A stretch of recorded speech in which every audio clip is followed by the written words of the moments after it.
Morceau extrait de Pline, traduit en français par Guéroux, édition augmentée de sommaire, de notes nouvelles et d'une table des matières, suivant l'édition de 1845. Donc 1845, on est plus que 1945, donc ça a plus que 100 ans, donc c'est libre de droit. A priori, je peux m'aventurer à lire la version française, puisque c'est bilingue, et latine.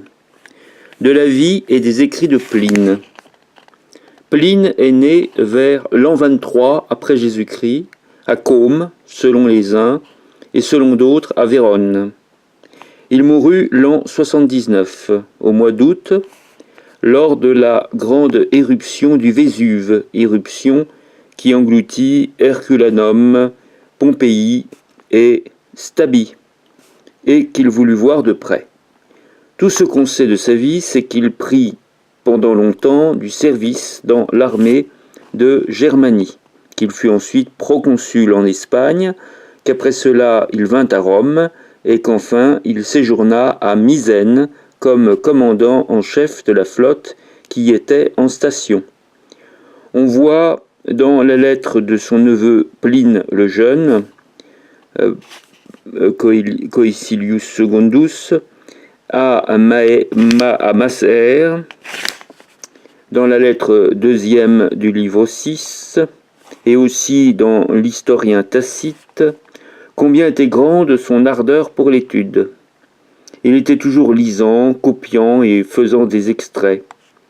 Parmi les ouvrages qu'il a composés et qui ne sont pas arrivés jusqu'à nous, on a surtout à déplorer la perte de ses 20 livres sur toutes les guerres de Germanie, livres qui seraient une source précieuse pour l'histoire des antiquités de ce pays.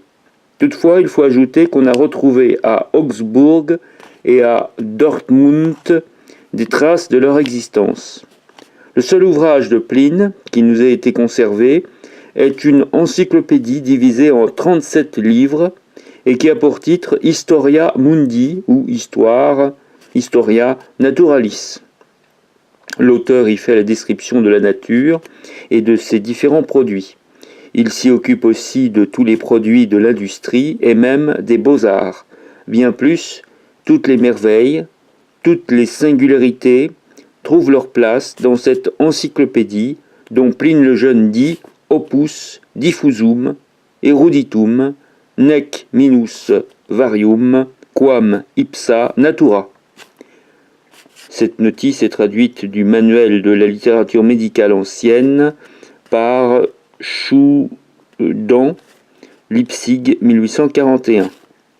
On n'y a fait que de légères modifications et additions. Donc, je croyais que c'était la traduction, mais non. L'histoire naturelle, achevée l'an 77, est rédigée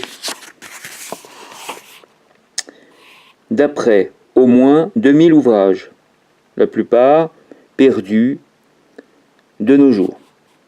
C'est, il faut l'avouer, une compilation faite à la hâte et parfois avec assez peu d'ordre et de méthode, remplie d'erreurs, fruit de récits mensongers ou de lectures faites légèrement, et dans laquelle on ne rencontre que rarement les traces d'une véritable connaissance de la médecine et de la nature. Néanmoins, cette compilation attache fortement les médecins et les naturalistes par la grandeur des vues sur le monde extérieur et sur l'homme, par son plan vaste, en quelque sorte gigantesque, et qui embrasse la presque universalité des choses, par la foule des renseignements que cet ouvrage renferme sur les connaissances de l'Antiquité en histoire naturelle, enfin par la lumière qu'il répand sur les productions des temps anciens et sur celles du Moyen Âge. Les connaissances médicales de Pline sont aussi empiriques et aussi incomplètes que ses connaissances en histoire naturelle. Il ne dissimule même pas son hostilité et son injustice envers la médecine scientifique. Cependant, il donne sur la médecine et sur la matière médicale un grand nombre de renseignements historiques, riche trésor qui n'a pas encore été assez exploité et qui dédommage bien de la peine que l'on prend en étudiant l'histoire naturelle.